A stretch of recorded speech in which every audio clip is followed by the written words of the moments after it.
The debt ceiling debate is over. U.S. mayors say it's time for Congress to turn its attention back to job creation. Scott Smith is the mayor of Mesa, Arizona, and the vice president of the U.S. Conference of Mayors. He joins us from Phoenix. Mayor Smith, welcome to Bottom Line. Thanks so much for coming on today. Thanks for having me, Mark. Mr. Mayor, was the debt ceiling compromise a good deal in your opinion? Well, any deal that was done before we had what might have been a catastrophe was a good deal.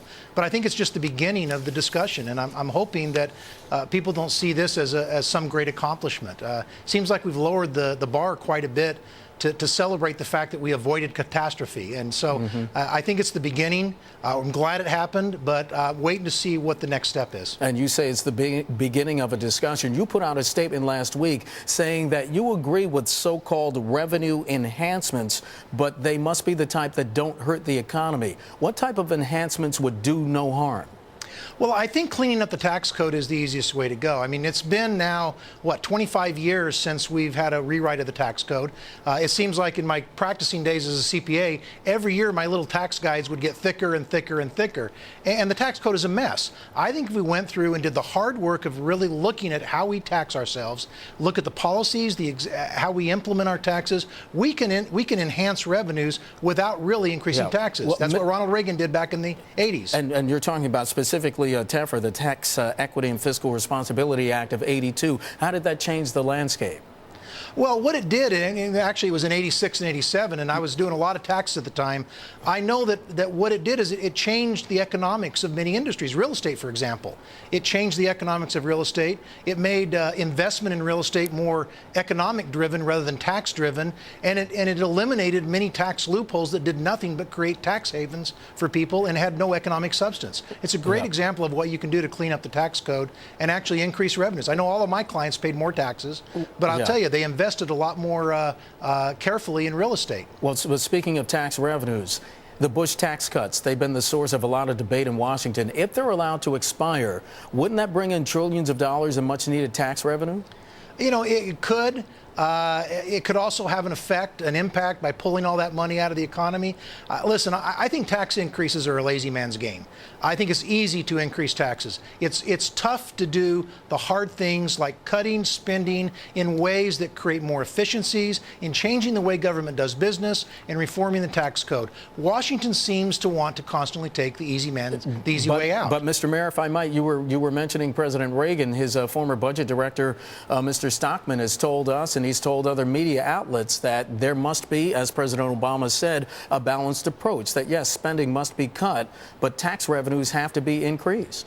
I agree with the balanced approach. I think tax revenues need to be increased. I just think the way that we go about doing it doesn't necessarily mean have to be increasing a tax rate. There are ways you can increase revenue by creating a fairer tax system, by plugging holes in the tax system, by going after egregious tax loopholes that don't create any economic impact. What they do is create tax havens. I think you can accomplish that without just increasing tax rates across the board. Mayor Smith, and if I might ask, because there has also been some discussion about the tax rate that American businesses have to pay if they bring money from their satellite operations overseas home. I believe that rate's now 35%. Should there be a moratorium on that? Should it be cut in half? What?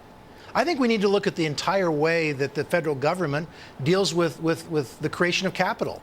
You know, leaving money overseas does not help our economy.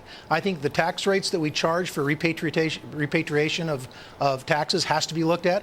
I think that many of the other laws we have and regulatory schemes we have, whether it be Sarbanes-Oxley, whether it be Dodd-Frank, any of these things do not create the incentive to bring capital, to form capital. And as a matter of fact, they're great barriers to the formation of capital. I think that's one reason why our economy is lagging, is that individuals, you just mentioned, are sitting on the sidelines. They're holding cash.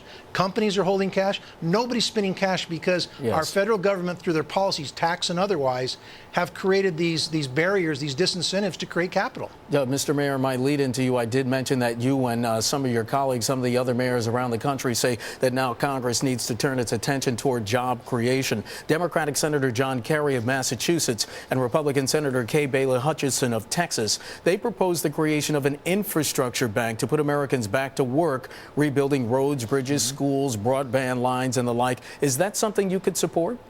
Wholeheartedly. I think that one of the things that historically has been nonpartisan, has been bipartisan, has been supported by everyone, is investment in infrastructure. If you look at our history as a country, the one thing that has driven our economy is the investment in infrastructure. I mean, I look at the interstate highway system.